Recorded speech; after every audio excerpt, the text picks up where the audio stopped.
the news comes first. Good evening. Thanks for joining us. I'm Beth Farnsworth. And I'm CJ Ward. Some thieves are using calculators these days to avoid a serious penalty if they're caught. And it is partly because of a change in the law approved by voters. News Channel 3 senior reporter John Palmentary joins us live. John, some thieves are playing a numbers game.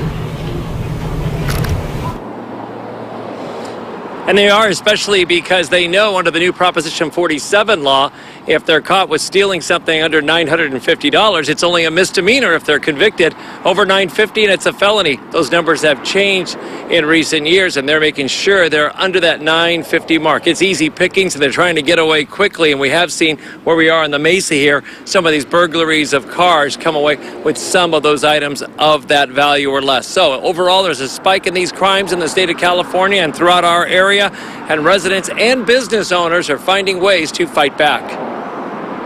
Catching small-time criminals these days is a big-time challenge. That's because there's more shoplifters and car burglaries taking place when the offense is below $950, the value that takes a crime from a misdemeanor to a felony. That changed over a year ago. Some of the impacts are being felt in both residential areas and in the business district. Some store owners in downtown Santa Barbara are becoming more defensive when they see suspicious customers to help prevent a crime that is about to happen. We usually just walk up to them and ask if they need any help, and then we warn each other and say, keep an eye, and we follow them at a distance, far enough away distance until they leave the store usually. Some stores like CVS and Rite Aid say shoplifting's gone up 15% this year because the suspects who are taking items under $950 have no fear of a prison sentence.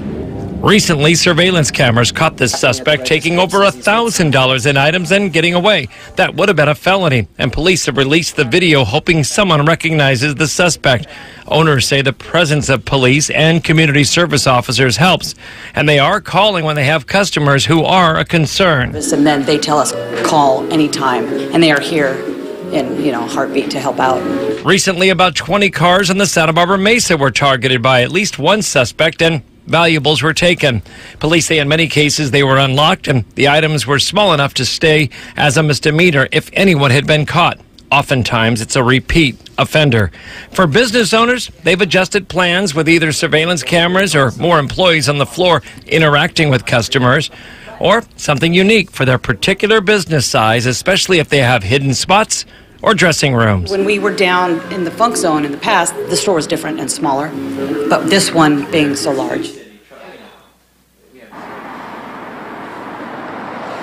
And many of these business owners are certainly sharing their information with each other, especially in downtown Santa Barbara's downtown organization. They have committee meetings. There are also some shoplifting groups that are trying to get some homeless people to do the dirty work for them, or those who are low-level drug users to commit the crime, give them the money and take the stash. And they're watching out for these rings as well. Reporting live in the Santa Barbara Mesa this evening, I'm John Palmentary, News Channel 3. All right, thank you, John. Highway 154 at Figueroa Mountain Road is